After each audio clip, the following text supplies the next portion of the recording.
So we have started the unit based on D block elements, and in our previous presentation we studied about their position in the periodic table.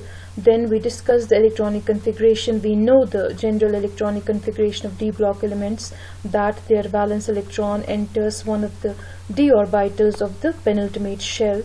And then we did the electronic configuration of the 3D series, the first transition series. Today we'll discuss the properties of transition elements. We'll first take a general look at the properties of transition elements. Then one by one we'll study the trends of these properties from left to right in a period, from left to right in a series, and then in each group from top to bottom. Now let's take a quick look at the periodic table again and see which part of the periodic table are we studying currently. This group 3 to group 12 is the D block of the periodic table, which we are studying in this presentation also. And a quick revision of the fact that in this D block we are studying 4 horizontal series.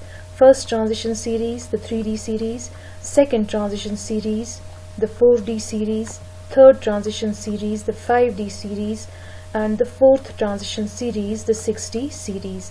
The third D series is in the 4th period, next is in the 5th period, next is in the 6th period, next is in the 7th period. This positioning of the series is very important. You must remember it, that why is this 3D and why is this in the 4th one. Quickly let me put this also in front of you, that this is 3D series because the valence electron enters one of the orbitals of 3D from scandium to zinc, and it is in the 4th period because N, the valence shell, is N and electron is entering N-1.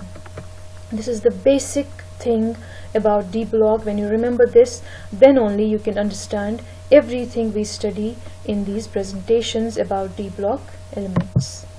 Now, as I said, let's take a look at the general properties of transition elements. Except mercury, which is a liquid, all transition metals are solids. They are metallic in nature and they are solids. They exist in a solid state. However, mercury is the only metal which is present in the liquid state. Now, the second property is about their atomic radius. Now, as you can see, it's written there that the atomic and ionic radii, they are in between those of S and P block elements. Naturally, that is their position. D block lies between S and P. So the usual transition of property from S and P is through D block, and this will be the trend. Whichever property we speak about, वो property के जो values होंगे, they will lie between S and P. They have high melting and boiling points. Why? We'll see later.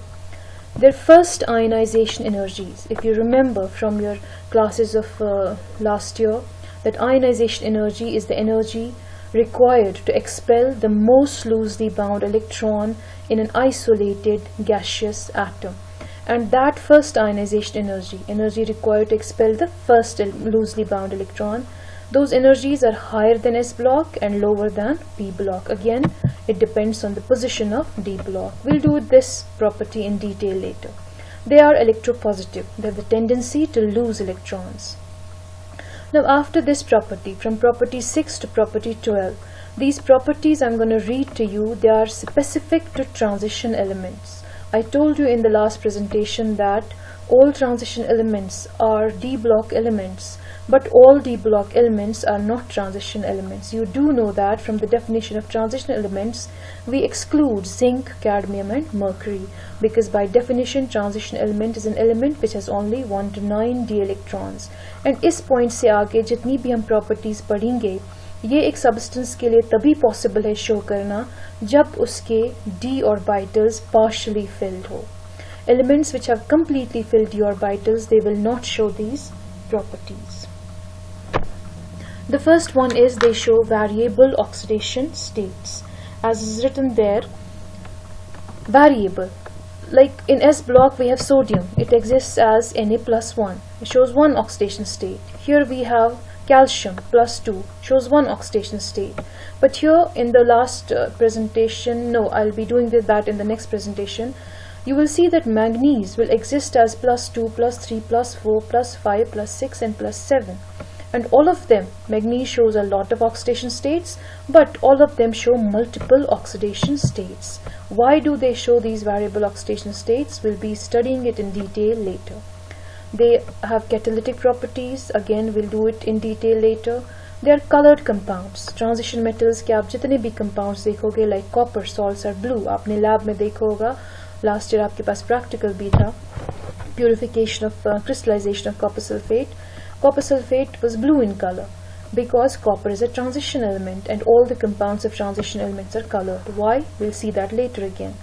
They are generally paramagnetic. In solid state, you have studied the magnetic behavior of substances, why a substance can be paramagnetic, why it can be diamagnetic. You know that already, and from this point we understand that transition metals are paramagnetic. Why? Again later. They have a great tendency to form complexes. We'll see this later. They form interstitial compounds with elements like hydrogen, carbon. I'm really sorry, I don't know why I have written V here. Vanadium by mistake ho gaya yahan pe. It's just hydrogen, carbon, boron and nitrogen. With non-metals like hydrogen, carbon, boron and nitrogen, they can form interstitial compounds. What are these compounds and how are they formed? Again later. And they form alloys. We'll study about all these properties in detail. Now let's start doing the trends. How these properties vary in a series from left to right, then in a group from top to bottom. And the first one we are doing is atomic and ionic radius, which you already know it lies in between S and P block elements. Now again in a periodic table you do know that in a period from left to right atomic radius decreases in spite of the increase in atomic number, because atomic number is increasing but the incoming electron enters the same shell, the number of shells remains the same, and atomic number में सिर्फ electrons का number नहीं बढ़ रहा है, number of protons is increasing, thus nuclear charge is increasing. Since nuclear charge is increasing, its grip on the outermost electrons increases, and of all the effects, the dominant effect is the increase in nuclear charge, because of which the electron cloud contracts from left to right in a period. And since these series are a part of these periods, they will show the same trend. In spite of the increase in atomic number, the atomic radius will decrease from left to right in a series. In all these series, the same trend, right? Now, if you see the data, I have given this slide from scandium to zinc. This is the first transition series, the 3D transition series. Scandium is 162 in picometer, then it starts decreasing. There are two main observations which we make in this trend. First, that there is a steep decrease till the midpoint. After that, it keeps decreasing, no doubt, but the decrease is comparatively lesser. And the second very important observation which we make is that there's a sudden jump, there's a sudden increase in that atomic radius. As per this trend, atomic radius of zinc should have been less than that of copper. But no, atomic radius of zinc is 138 picometer, which is more than the atomic radius of copper, that was 124 picometer. And the reason is that if you have understood the electronic configuration, zinc की configuration 3D10 है. Up to copper, they are 3D. Copper is 3D10, which is an exceptional configuration, but it still has 4s1.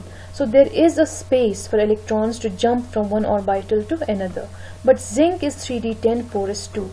All the orbitals are completely occupied. There is no chance of delocalization of electrons, because of which, of all the effects, the dominant effect in zinc is electron-electron repulsion. 3D10, 4s2. इतने सारे electrons, they have nowhere to go, and electron-electron repulsion इतना बढ़ जाता है that the electron cloud expands. Right? Nuclear charge increases, no doubt, but the dominant effect is the electron-electron repulsion, which leads to expansion of the electron cloud, because of which there's a jump in the atomic radius.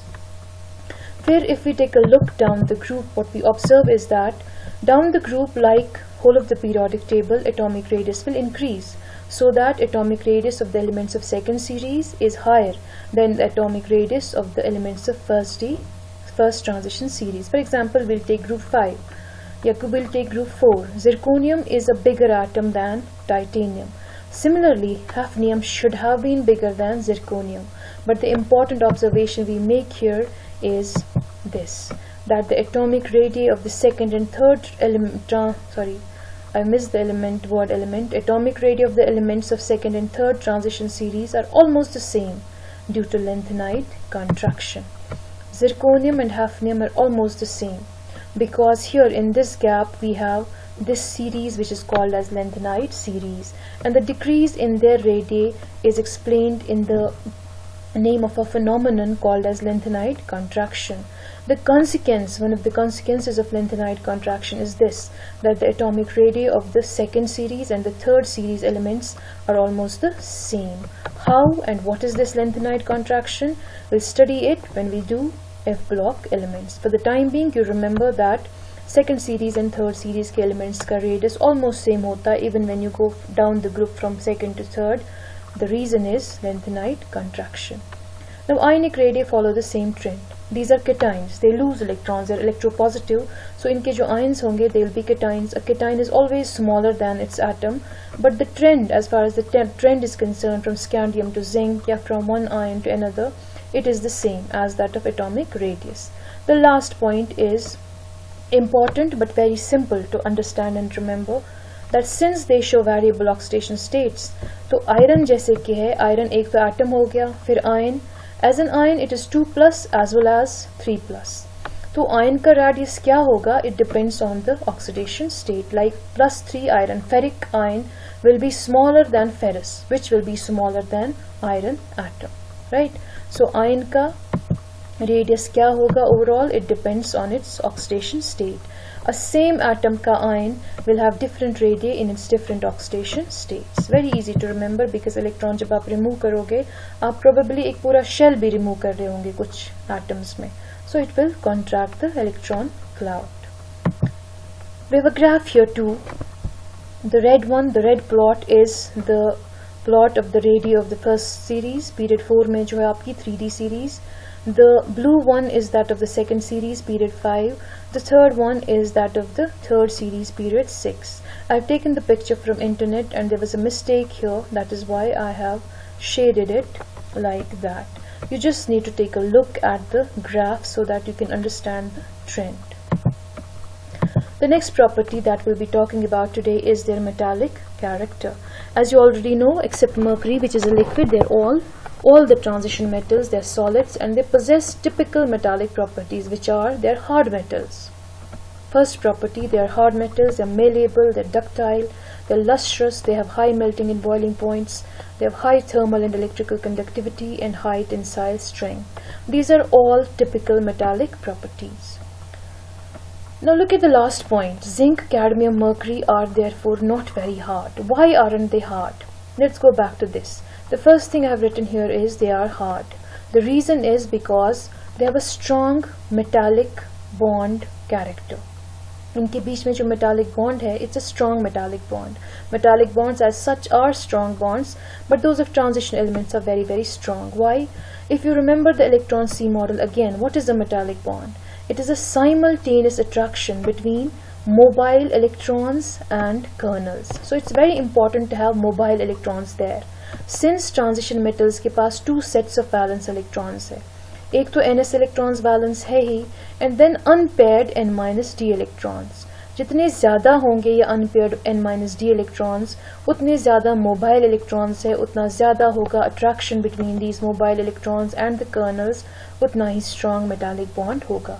Greater the number of unpaired electrons, as I have written here, greater the number of unpaired d electrons, stronger is the bond. And jitna bond stronger hoga, utna metal hard hoga.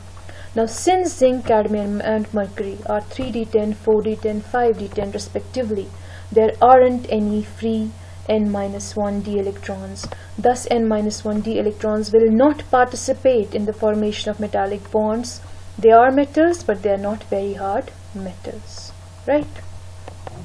Her property में आप देखोगे there will be an exclusion of zinc, cadmium and mercury for this reason only. That is why in the first presentation only I explained to you why these elements are d block but they are not transition elements. The second one is melting, and third one rather, melting and boiling points. This property is directly dependent on the previous one. अगर आपको metallic character समझ आएगा, आपको trends in melting and boiling points सीधे ही समझ आएंगी.